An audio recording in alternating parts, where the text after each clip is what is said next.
नमस्कार, मैं हूं विभास वैभव और आप देख रहे हैं न्यूज़ बसेरा। आज हम बात करेंगे पाटलिपुत्र लोकसभा क्षेत्र के बारे में, जहां पर यादव बहुल क्षेत्र होने के बावजूद भी राजद वहां से हारती आ रही है। क्या कारण है, आखिर क्या कारण है कि राजद वहां से दो बार लोकसभा चुनाव हार चुकी है? उसी पर चर्चा करने के लिए हमसे जुड़ चुके हैं राजनीति में रुचि रखने वाले सरोज जी। जी सरोज जी, आपसे पहला सवाल, पाटलिपुत्र लोकसभा क्षेत्र यादव बहुल क्षेत्र होने के बावजूद भी वहां से राजद दो बार हार चुकी है। इसका मुख्य कारण क्या हो सकता है? देखिए विभास वैभव जी, राजद का हारने का पहला कारण है यहाँ पाटलिपुत्रा से कि जो वहाँ आरजेडी से जो नेत्री मीसा भारती जी चुनाव लड़ती हैं, वो है ऐसी नेत्री हैं जो चुनाव के समय आती हैं और चुनाव से पहले कुछ दिन पहले आती हैं और राजद से टिकट लेती हैं और चुनाव लड़ती हैं। लड़ने के बाद जब हारती हैं तो फिर वो अपना 5 साल के बाद ही दिखाई देती है राज्यसभा सदस्य बन के और दिल्ली में बैठ जाती हैं और बैठने के बाद फिर जब देखती है कि चुनाव होने वाला है उस समय फिर आती है। ये पहला कारण हुआ।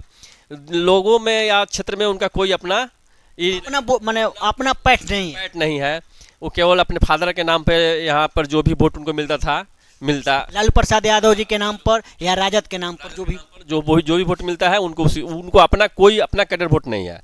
उनका इस क्षेत्र में, ये पाटलिपुत्र क्षेत्र में उनका कोई अपना कैडर वोट नहीं है। बस वो अपने फादर के नाम पर, पार्टी के नाम पर जो उनको वोट मिलता है।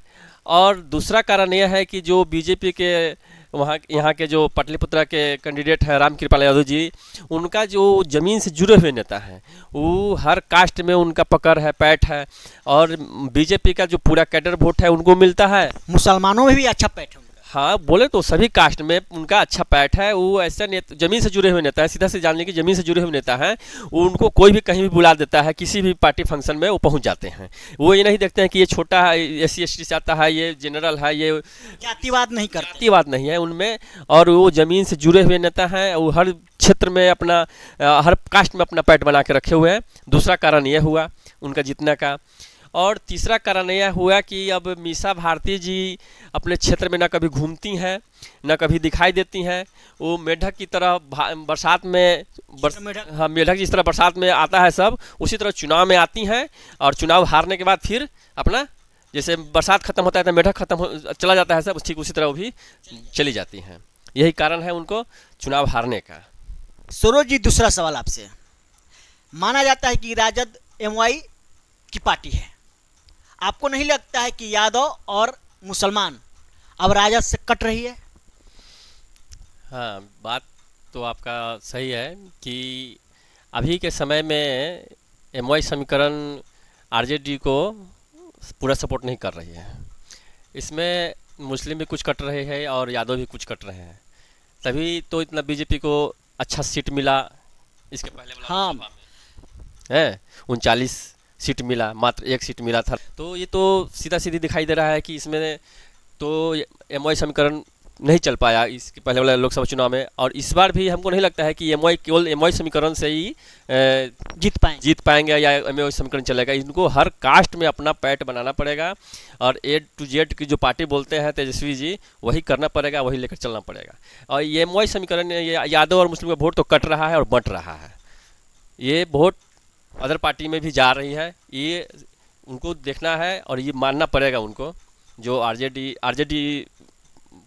पार्टी को इस चीज़ को मानना पड़ेगा कि मेरा MY समीकरण से वोट बट रहा है और कट रहा है और किसी और पार्टी में जा रहा है। या तो बीजेपी में जाए या वो AIM ओवैसी जी की जो पार्टी है उसमें जाए, इसमें जा रहा है। इनको इस चीज़ पर ध्यान देना होगा। इस बार का लोकसभा चुनाव में असर है, MY समीकरण नहीं चल रहा है, MY समीकरण से वोट कट रहा है। सरोज जी, क्या कारण है कि मीसा भारती को दो बार हारने के बावजूद भी उनको राजद टिकट देते आ रही है?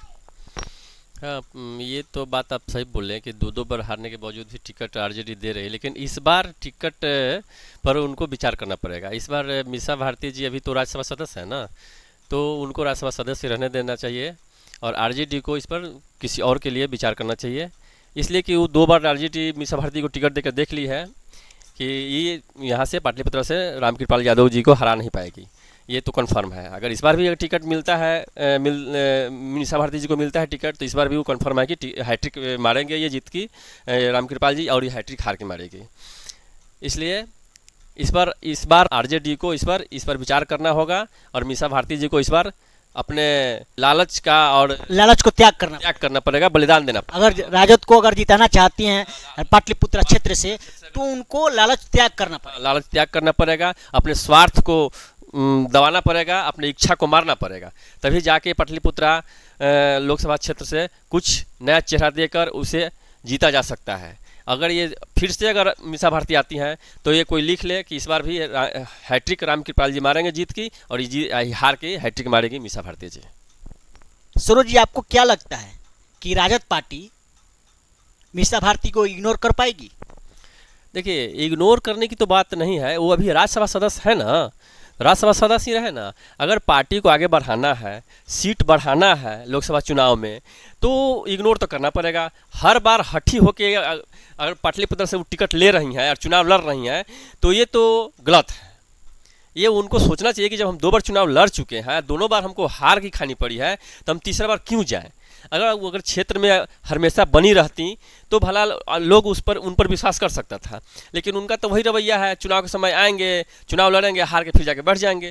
तो इससे अच्छा है कि वो अपने पार्टी को आगे बढ़ाएं और अपने इस पाटलिपुत्र क्षेत्र को दूसरे के लिए छोड़ दें, और वो राज्यसभा सदस्य हैं रहें। और आरजेडी को भी इस पर विचार करना होगा कि उनको मनाए या उनको त्यागे। सरोज जी, जैसे कि आपने बोला कि नए चेहरे पर विचार करना चाहिए, तो आपको क्या लगता है कि राजद भाई वीरेंद्र और रीतलाल यादव पर विचार कर सकती है?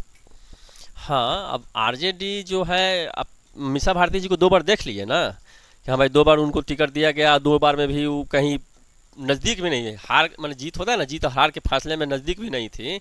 तो आरजेडी को नया चेहरा पर विचार करना चाहिए इस 2024 के चुनाव में, लोकसभा चुनाव में, और भाई वीरेंद्र और रीतलाल जी पर हाँ जरूर इस पर दोनों आदमी पर किसी एक पर आरजेडी को विचार करना चाहिए, और उन्हीं दोनों में से किन्हीं एक पर अपना सपोर्ट देकर और इस बार टिकट दिया जाए।